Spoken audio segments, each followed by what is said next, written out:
Hello everybody and welcome to another episode of the Ideal Video Blog. Today finds me right outside of Wheelock, Texas at Integrated Breeder Services with a good friend of mine, Jeremy Price, and I've known Jeremy, we've known each other, what, 5 or 6 years? A little bit longer than that, I bet. Yeah.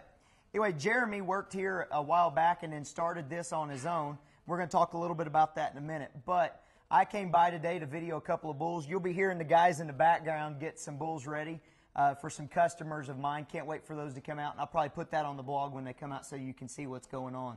Got some stuff going to Argentina, working with Craig Green and some of those guys. It's going to be a lot of fun. But, Jeremy, it's great to have you on the show. You were actually on, I guess, last summer. I just thought about that. Mm-hmm. You heard Jeremy's voice. Now you're seeing him in person. We talked then about the condition of bulls that you have to have when you bring them into the bull stud, how they collect the best versus sale-ready bulls, and the fact that sale-ready bulls are a little bit fatter. But tell us a little bit about what y'all do here on a daily basis. Basically, you talked about most of it just then. We collect and freeze semen for our customers, and many of those we share in common. Right. We are a CSS certified facility, which we talked about a little earlier. What that entails is the CSS organization, which stands for Certified Semen Service, is charged with oversight of all of our disease testing and management protocols in order to satisfy the requirements of countries like Argentina, right, so that our customers can, if they so desire, export their semen into those countries. Were we not a member of Certified Semen Service, that would not be an option for our customers.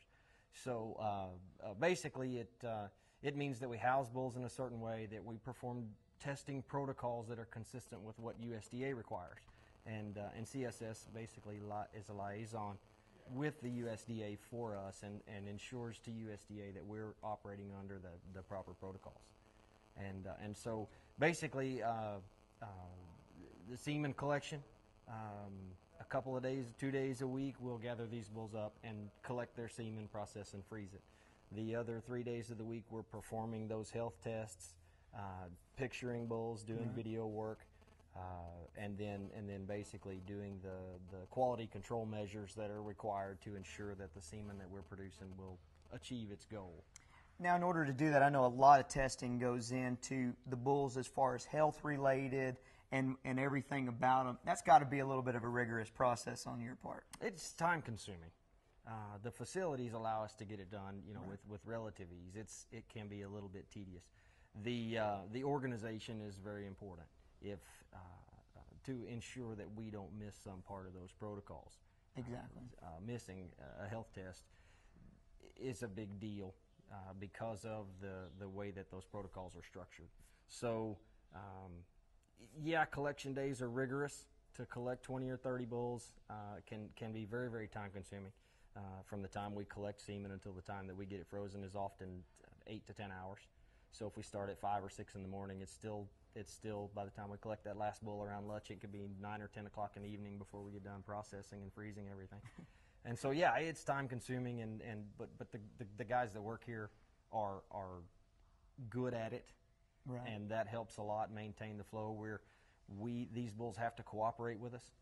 We don't stick them in a chute, at least most of the time, and force them to. It's a cooperative process that we do here in an open area. Bulls aren't haltered. It's a free, cooperative effort, like I said, and that can be real rewarding when you have a good set of bulls that come in and work with you and work for our customers and makes it a rewarding process. Exactly. I know we're actually standing in the collection area, and this probably turns into almost a 3-ring circus on collection day, if I had to guess. But we've got, and the stanchion that we've got behind us, you collect at this point, so you're going to actually do everything right here. So, like you said, the bulls are free in this area. So you have to guide their attention to this point in order to get collected there. Now, everything that's built here is built to where you can run bulls in, run bulls out. Now, in the video pen, when we're working on stuff, and of course you're the same way in a picture pen, you've got enough room that you're not exactly invading personal space of the animals. In here, there's no way to get around the personal space. So what sort of safety protocols have you put into place in order to get that taken care of? Well, this was designed for this purpose. And so usually the steer handler will be tied to the steer with a halter. Okay. And he will lead that steer around. And fortunately for us, 90% of the time, after a couple of trials, the bull understands what he's doing. Right. So he'll follow this steer. We have these escape. There are little places where one can escape if right. things get out of hand. It really is a lot safer a process than most folks assume when they first hear what we do described. Right. But you know, typically someone, and that's where the training for these guys comes in handy. They can read these bulls well enough to know when something's not right. Exactly. And you can get too close to some bulls, and some bulls it's not an issue at all. So typically the safety issues are one of training and helping someone get used to handling bulls. And second is just to know where you are all the time. Exactly. So that you can get out of the way when things aren't going quite but right. after a while, it's a well-oiled machine once you get everything running in Oh, here. it can be really fun to watch. So say you get a bull in here, what's the average amount of straws? And of course, y'all are running half cc straws on the majority of stuff you do. What's the average number of straws that a bull will be able to freeze on a said jump? For us, if we had to call just an average, which is difficult because it depends on how much sperm is packaged in a straw. Right. The age of the bulls is probably the largest determining factor. Probably 125 straws per collection day. Right.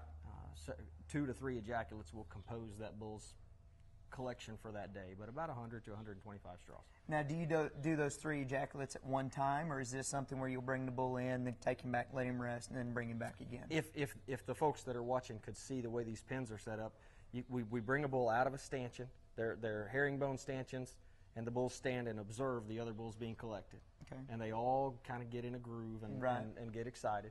They come out, they're collected. We obtain that ejaculate and put the bull back in his stanchion. Usually it's 20 to 40 minutes between collections. Okay. That's interesting. And twice weekly intervals. Some of the younger bulls will allow a day off a week until they mature to the point that they can handle the collection frequency. On the older bulls, some of those bulls we can collect 3 and 4 days a week, and it doesn't faze them. Well, let everybody know how they can get a hold of you if they're, 1, wanting to get some semen on a bull that they know that you've got, or 2, wanting to get an actual bull collected here. Okay. You can call the Bull Stud at 979-828-5531. You can find us at www.integratedbreeders.com. The contact information is there. You can send us an email as well, or come by and see us. Hey guys, stop by. They're right off of OSR, right as you come into Wheelock. If you've ever been through here, you know exactly where the place is.